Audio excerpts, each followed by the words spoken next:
दिवाळीचा सण म्हणजे आनंद, एकता आणि संस्कृतीचा उत्सव। या उत्सवाला ऐतिहासिक आणि देशभक्तीचा रंग देत हनुमान मित्रमंडळाने यंदा राजगड किल्ल्याची भव्य प्रतिकृती साकारली आहे। गेले 14 वर्षाची परंपरा जपत वेगवेगळे गड किल्ले हनुमान मित्रमंडळाच्या वतीने साकारण्यात येत आहे। ठाण्यातील कोपरी पारशीवाडी परिसरात हा गड किल्ल्यांची प्रतिकृती साकारली असून या उपक्रमाने परिसरातील नागरिकांचे लक्ष वेधून घेतले असून मंडळाची ही कल्पक व कलात्मक सजावट चर्चेचा विषय ठरली आहे। राजगड हा छत्रपती शिवाजी महाराजांच्या स्वराज्याचा आरंभिक राजधानी गड म्हणून इतिहासात विशेष ओळखला जातो।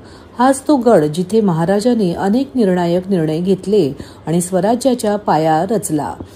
या गौरवशाली इतिहासाचा अनुभव मंडळाने आपल्या सजावटीतून जिवंत केला आहे। बुरुज, दरवाजे, राजवाडा, महादरवाजा, तोफा आणि गडांचा परिसर याचे सूक्ष्म आणि नाजूक स्वरूपात केलेले दर्शन पाहणाऱ्यांना जणू महाराजांच्या काळात नेऊन ठेवते। सजावट तयार करण्यासाठी मंडळातील तरुणांनी जवळपास 3 आठवडे दिवस रात्र मेहनत घेतली। त्यांनी इको फ्रेंडली साहित्याचा वापर करून पर्यावरणपूरक रचना उभी केली आहे।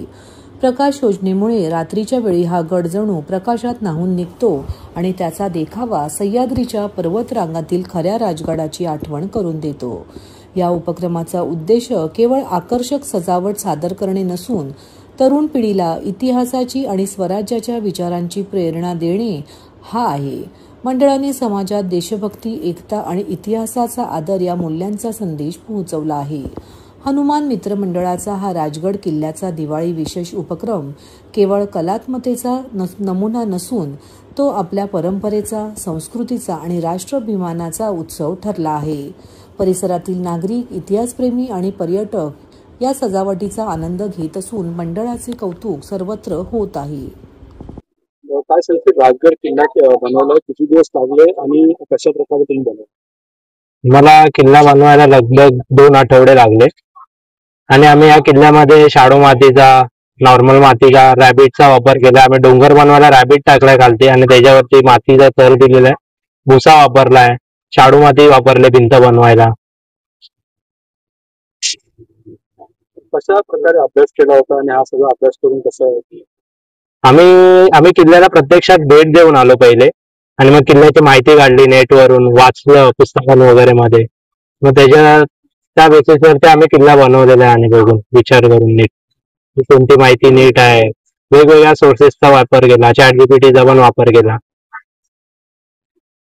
युवा पिढी आहे त्यांना काय वेगळं संदेश द्यायचा? युवा पिढीला हेच सांगू की परंपरा जपली पाहिजे। महाराजांनी एवढं करून ठेवलं आपल्यासाठी, दरवर्षी किल्ला बनवतात। आता आम्ही शिकलो, आमच्या पहिल्या पिढीने बनवले, आम्ही त्यांच्याकडे बघून शिकलो, तर आमच्या इथे दुसरी पिढी तयार होते, तेही आमचं बघून शिकतील।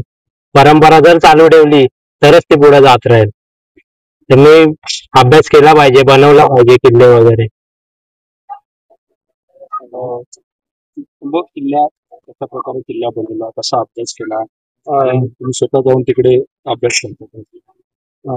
नमस्कार, माझं नाव आनंद अरुण पोखरकर। किल्ल्याचा अभ्यास आम्ही नेटवर वगैरे माहिती काढली आणि प्रत्यक्षात आम्ही मे महिन्यात वगैरे गेलेलो।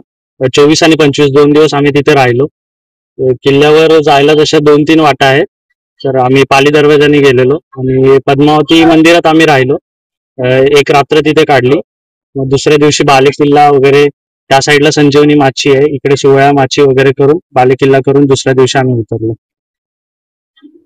सध्या बघायला गेलं तर मुलांना जी युवा पिढी आहे ती शाळेत त्या माध्यमातून काय संदेश द्याल? आज आमचा संदेश हाच असतो की लोकांना जास्तीत जास्त किल्ल्यांची माहिती मिळाली पाहिजे, महाराजांची माहिती समजली पाहिजे। त्यामुळे आम्ही जास्त करून जे किल्ले लोकांना जास्त माहिती आहेत तेच किल्ले जास्त आम्ही सादर करतो लोकांसमोर। जसं की मागच्या वर्षी आम्ही तोरणा केला, यावर्षी राजगड, त्याच्या आधी मुरुड जंजिरा केलेला।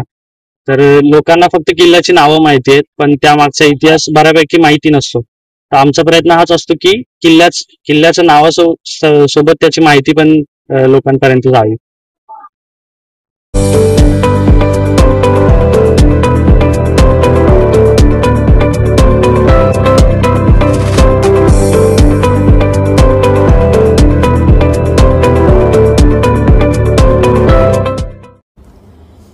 आगामी महापालिका निवडणुकीच्या पार्श्वभूमीवर ठाण्यामध्ये वारंवार ठाकरे गटाकडून सत्ताधारी पक्षांना डिवचण्यात येत आहे. अशातच पुन्हा एकदा ठाकरे गटाकडून विरोधी पक्षांचा सहारा घेत ठाण्यातील 3 नाका येथे एक बॅनर लावलेला आहे. या बॅनरवर ही सर्व वक्तव्य सांगून जातात. जिथे फायदा तिथे आम्ही युती करू, जिथे फायदा नाही तिथे युती करणार नाही. मुख्यमंत्री देवेंद्र फडणवीस यांचं एक विधान दर्शवण्यात आलं आहे. तर दुसरीकडे महाआघाडीतील विरोधकांना विरोध न करता महायुतीतील नगरसेवकांना फोडायचे काम चालू आहे, असे खासदार नरेश म्हस्के यांचं एक विधान दर्शवण्यात आले आहे. तर त्याच्या खालच्या बाजूला अच्छा लगा ईडी सीबीआई चुनाव आयोग फौज तो तेरी सारी है पर जंजीर में जखड़ा राजा मेरा अभी सब पे भारी है असा टोला ठाकरेंकडून विरोधकांना लगावला आहे. मात्र ठाकरेंच्या शिवसेनेने हा बॅनर लावला असून त्या बॅनरवर विरोधी पक्षातील सर्वच वरिष्ठ नेत्यांचा फोटो व ठाण्यातील देखील विरोधातील वरिष्ठ नेत्यांचा फोटो लावल्याचे दिसून येत आहे. हा बॅनर जो लावलाय आम्ही, हा कोणाला डिवचण्यासाठी नाही लावलाय. तुम्ही जर पाहिलं तर काल परवा मुख्यमंत्री स्वतः म्हणाले की जिथे फायदा आहे तिथे आम्ही युती करू आणि जिथे फायदा नसेल तिथे युती करणार नाही. तुम्ही कायम पाहिलं असेल, यांनी स्वतःच्या पक्षाच्या फायद्यासाठी अशा युती केलेल्या आहेत. आम्ही देखील आघाडी युती केली, पण ती आम्ही केली फक्त आणि फक्त जनतेसाठी. जनतेचं हित जिथे तिथे आम्ही युती केलेली आहे. आणि खाली जर तुम्ही पाहत असाल तर इकडचे नरेश म्हस्के, बऱ्याच पत्रकारांनी मला विचारलं तुम्ही खासदार लिहिलेलं नाहीये. तुम्ही जर पाहिलं बाहुबली पिक्चर जर पाहिला असेल तर त्यामध्ये बल्लाळदेवाचं राज्याभिषेक जरी झाला तरी जनतेच्या मनातला जो राजा होता तो म्हणजे बाहुबली. तसंच ठाणेकरांच्या मनातला खासदार जे आहेत ते माननीय श्री राजनजी विचारे. आणि या 2 वाक्यांवरनं तुम्हाला नक्कीच कळलं असेल की त्यांच्या मनामध्ये भीती निर्माण झालेली आहे. त्यांच्या पायाखालची वाळू ही सरकलेली आहे. आणि नरेश म्हस्के जसं बोलतायत की पक्षातले कार्यकर्ते फोडू नका. अहो, तुम्ही आजपर्यंत काय केलं? त्याचे कार्यकर्ते फोडूनच तुम्ही तुमचा पक्ष बनवला ना. हा जो बॅनर लिहिलेला आहे याच्यात आम्ही क्लिअर सांगितलेलं आहे की ईडी सीबीआई चुनाव आयोग फौज तो तेरी भारी है पर जंजीर में जखड़ा राजा अब भी मेरा सब पे भारी है.